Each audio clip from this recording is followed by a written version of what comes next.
to the annoying clip of the week. Drum roll, please. Hi, guys. This is pretty much been Jonathan David. I gotta look up drums. Sorry about that. Annoying clip of the week is this woman calling in the EBT office because she's having some issues, I assume. And she's just, it's not really about EBT in this situation, as opposed to our last podcast.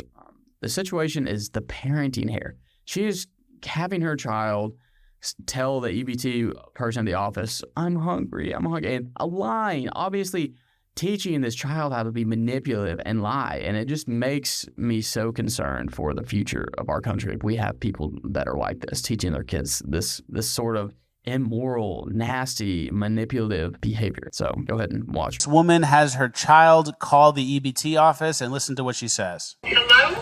I'm hungry. Oh, baby, how old are you? I'm hungry. Okay. I understand you're hungry, but where's your mother? I'm so hungry. Who's there with you?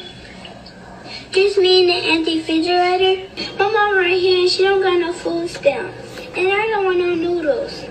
I want a seafood boil. I want a seafood boil. What are the takeaway lessons this kid is learning? 1, rely on others for your basic needs and necessities like food because it's free. Food comes from the government. Number 2, it's good to scam that government who's giving you food. You got to finesse it. You do the finessing by emotionally manipulating with the child. The third lesson, a child gets the manipulation done much faster. Well, what are you going to do when you have to scam the government, which is where food comes from? You need a kid. So yeah, again, that clip speaks for itself. It's just nasty, despicable, indefensible behavior. Do not teach your children how to be lying, kids. Let's be clear. Kids don't need to be taught this stuff. Kids are already naturally manipulative and little liars. They will play on your emotions. They'll, Mommy, Daddy, I'm so hungry. Told me. They'll do the whole spiel, but doing this is, you're supposed to teach your kids that is not okay. That lying is not okay. Emotional manipulation like that is not okay. But here, she's unknowingly, I'm going to assume, give her the benefit of the doubt, unknowingly teaching son some nasty, despicable behavior and laughing about it, but making a joke out of it. It's not funny. It's gross. We need to cancel people like this. If you're going to cancel anyone, cancel people like that. We need to bring back shaming into society. We really do. We have this, we can do whatever we want, and you can't shame anyone. You can't shame people for sleeping around. You can't, because it's our body, our choice. We can do whatever. Now, let's bring back shaming people. We need to start shaming people for bad behavior. There is such a thing as good and bad. There is moral and immoral. Those are still things. Whether or not you believe in the Bible, whether or not you believe in something bigger than yourself out there, can we all agree at least that there are certain things that are good for society and certain things that are bad? I'm not asking for that much here, people. On a positive note, go to the feel-good clip of the week. The feel-good clip of the week is this woman saying, in her experience, and this makes me feel good. I don't know if it makes you feel good, but this woman making, basically saying in her experience, is Democrats are the left, or is the party that's supposed to be inclusive. We want everyone's welcome. We're amazing, yada, yada, yada. But when it came to her experience from the last couple of elections, from Hillary Clinton running against Trump all the way to current Trump presidency, she made a little switch and she found out, wow, I worked with all these Republicans and they seemed to really They didn't care. They didn't judge me. They didn't hate me just because I was going to be voting for Hillary Clinton. However, now that we up to present day and I'm deciding to switch parties, I'm receiving so much hatred and so much nastiness from the Democrats and the left. So just listen. And I've also learned one thing about Donald Trump supporters and Republicans in general. See, it used to be, I thought they were intolerant. I thought they were the ones who were racist and closed-minded. But it turns out it was the other way around. Because when I was in 2016 voting for Hillary Clinton, I was working in a small office then. The majority of the people I was working with were Republican. They had no problem with me saying that I was supporting Hillary Clinton. Not one of those people treated me any differently because I thought differently than them. But the minute you turn away from that, I don't agree with what the Democratic Party is doing anymore. I don't stand for that anymore.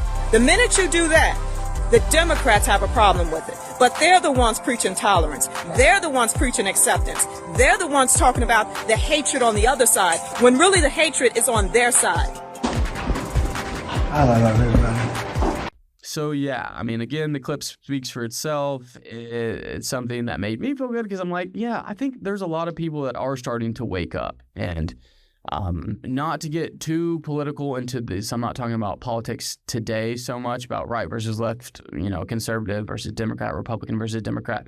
But this is how everyone should be treated. This is how people on the left, you guys need to wake up, quit being so nasty, so hateful, and realize people can believe what they believe and don't attribute their beliefs to some hatred. I hear it so often from especially the LGBT community, and they saying just because someone disagrees with how they live their life that we hate them or they are hated. They're not hated. I mean, there's a small percentage, I'm sure, on every side of the aisle that does have some hatred, some racism or some xenophobia, some just transphobia, homophobia, whatever you want to call it. But that is not the vast majority. That is the slim majority. People can disagree, and we need to come back to a society where people can disagree but still love one another, still care for one another, and still be there and help support. And you can have conversations and you can try to change minds, or you can, don't change minds. Who cares?